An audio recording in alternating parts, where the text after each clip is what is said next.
Hello बच्चों, let's read this question. The question is, an isotope of potassium K40 undergoes two parallel type of decay, one by electron capture and other by beta decay, with half-lives as 1.3 into 10 raised to power 9 years and 1.3 by 9 into 10 raised to power 9 years respectively.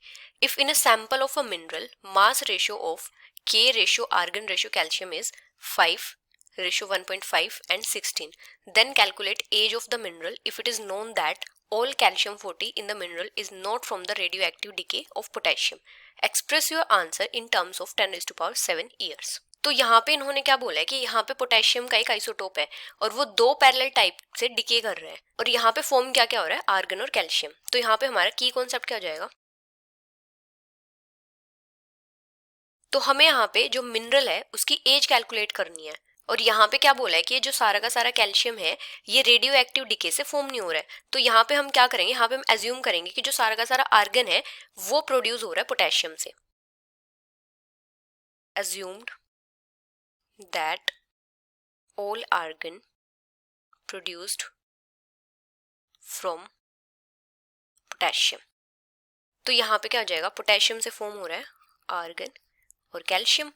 तो time t equals to 0 पे क्या था, अगर हम इसकी concentration को a consider करते हैं तो कितना हो जाएंगे 0 0. टाइम t पे इसकी कंसंट्रेशन कितनी हो जाएगी a minus X minus Y. Argon कितना फॉर्म होगा x और कैल्शियम कितना फॉर्म होगा y. तो ये एक पैरेलल रिएक्शन है. तो यहाँ पे जो रेशियो होगा कितना जाएगा x upon Y equals to lambda 1 upon lambda 2. Lambda 1 और लैम्डा 2 क्या है, इनके रेट कांस्टेंट है. जैसे पोटेशियम से फॉर्म हो रहा है आर्गन तो यहाँ पे जो रेट कांस्टेंट वो कितना है लैम्डा 1 और पोटेशियम से फॉर्म हो रहा है कैल्शियम, इसका रेट कांस्टेंट है लैम्डा 2. तो ये किसके इक्वल हो जाएगा t half 2 upon t half first और ये किसके इक्वल है 1 अपॉन 9. तो यहाँ से हमारे पास जो y है ये किसके इक्वल आ जाएगा 9x के इक्वल.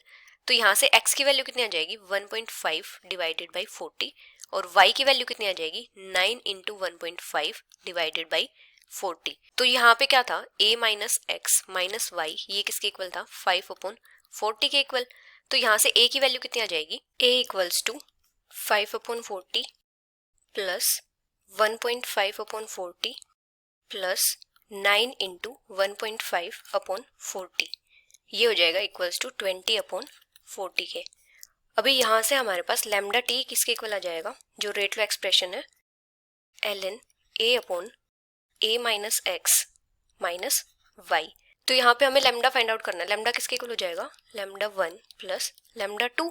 तो यहाँ से हम क्या लिख सकते हैं ln 2 upon 1.3 into 10 raised to power 9 plus ln 2 upon 1.3 by 9 into 10 raised to power 9 into t equals to ln 20 upon 40 divided by 5 upon 40.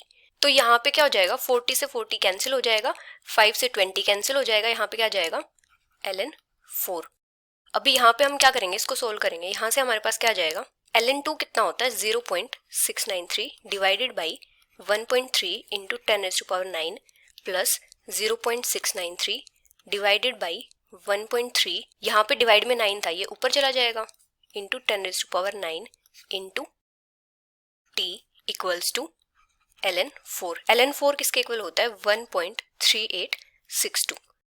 अभी यहाँ पे हम क्या करेंगे 0.693 divided by 1.3 into 10 raised to power 9 को कॉमन ले लेंगे. यहाँ से क्या आ जाएगा 0.693 divided by 1.3 into 10 raised to power 9, यहाँ पे क्या आएगा 1 plus 9 into T equals to 1.3862.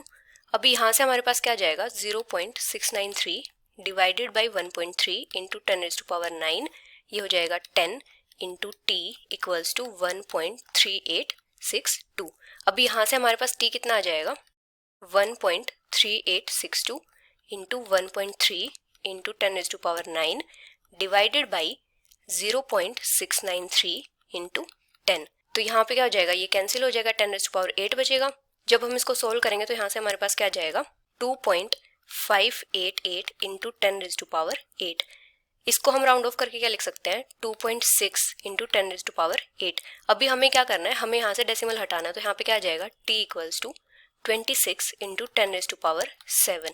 तो यहाँ से हमारे पास जो टाइम होगा वो क्या जाएगा 26 × 10⁻⁷. So this is the final answer. Hope you understood it well. Best of luck.